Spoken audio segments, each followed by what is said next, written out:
لما آدم قال أنا أستحق أن يكون ملك ومشي ورا هوى نفسه، الشيطان أقنع آدم إن دي شجرة الخلد وإن اللي بياكل منها بيبقى ملك. آدم قال إيه المشكلة لو غلطت مرة واحدة وبعدها أبقى ملك؟ والملائكة ما بيغلطوش، أغلط مرة واحدة وبعدها أبقى معصوم. النفس وتسويلها. فأكل من الشجرة وانطرد من الجنة. فلما عرف إنه غلط، أول ما ذم نفسه واعترف بغلطه وقصوره، ربنا بيقول فتلقى آدم من ربه كلمات فتاب عليه. قال لي آدم، قال ربنا ظلمنا أنفسنا. بمجرد الاعتراف إنه أخطأ وظلم نفسه، ربنا تاب عليه. ما ذمش الشيطان، ذم نفسه. الشيطان وسوس لكن النفس سولت واستساغت. سيدنا يونس لما شاف إنه صح ولازم يسيب قومه ويمشي لأنهم ناس ما فيش منهم أمل، بدى رأيه عن المهمة اللي ربنا كلفه بيها. فربنا عمل معجزة بنتكلم عنها اليوم القيامة وحبسه في بطن الحوت، علشان نفتكر دايما ايه اللي ممكن تعمله النفس في الإنسان لو سمع كلامها حتى لو كان نبي. عشان كده دعوة سيدنا يونس في بطن الحوت كانت حاجة واحدة، ذم نفسه. لا إله إلا أنت سبحانك إني كنت من الظالمين.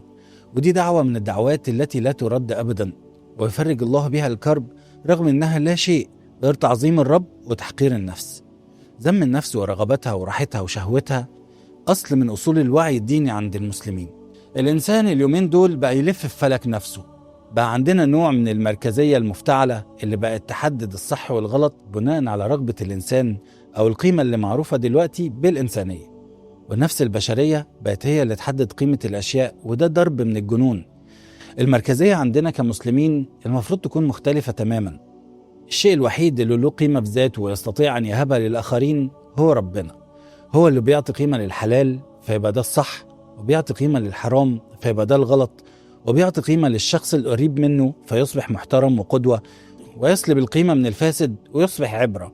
الكلام طول الوقت من معظم المؤثرين عن أهمية النفس وأهمية الإنسان وإرادته وهالته وطاقته وقد إيه هو هدية ربنا لنفسه. كلام كتير زي انت تقدر وانت تستحق وربنا بيحبك كده وحب نفسك كده والدنيا كلها هتتقبلك وهتجيلك بالاستحقاق او بقانون الجذب او باستجابة الكون لقوة عقلك الباطن. كم من الباطل الممزوج بالحق، وكأس مركز من آخر ما توصل إليه شطط الثقافة الغربية، واحنا بنشربه زي ما هو بدون وعي او تفكير، وهو وهم لا يسمن ولا يغني من جوع. فرق كبير في انك تحسن الظن بالله كما في الحديث انا عند ظن عبدي بي فان كان خيرا فخير وتفاءلوا بالخير تجدوه، وبين كل المفاهيم الغربية عن الاستحقاق وقوانين الجذب.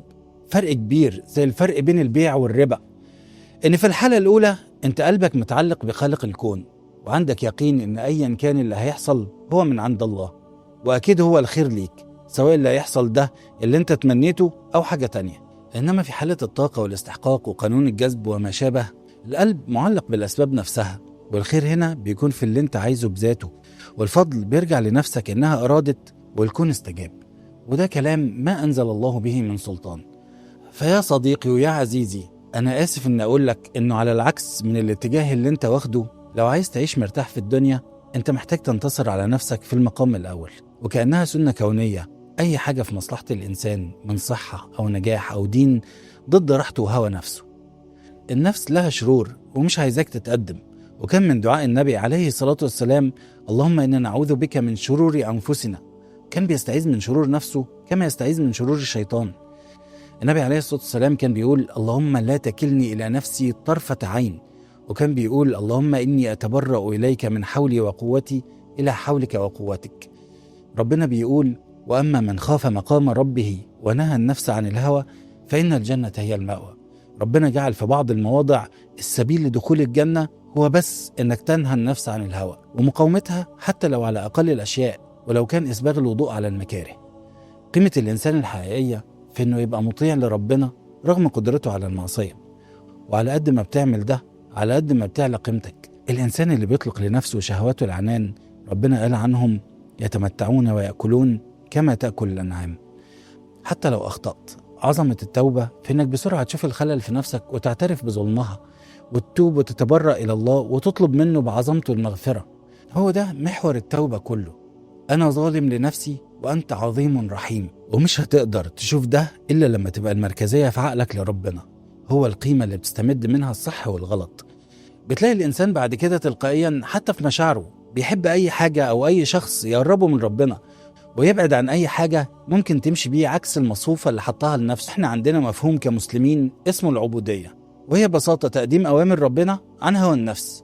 انت دلوقتي بقيت تكلم حد وتقول له لازم تصلي والصلاة فرض والحجاب فرض، يرد عليك يقول لك مش قادر، أصل ده مش أنا، أصل الموضوع ده مش لازم قوي. احنا نسفنا مفهوم العبودية وبقينا احنا اللي نحدد ايه شكل العلاقة بيننا وبين ربنا. المشكلة اننا قلبنا الآية، بدل ما نجاهد نفسنا عشان نعمل اللي يرضي ربنا، احنا بنعمل اللي يرضينا ويريحنا، وبنعتمد على ان ربنا هو هيقدر. فرق بين اللي عايش حياته عشان يرضي ربنا وبين اللي عايش عشان ربنا يحقق له أمنياته. ده مبدأ ندية مش مفهوم عبودية.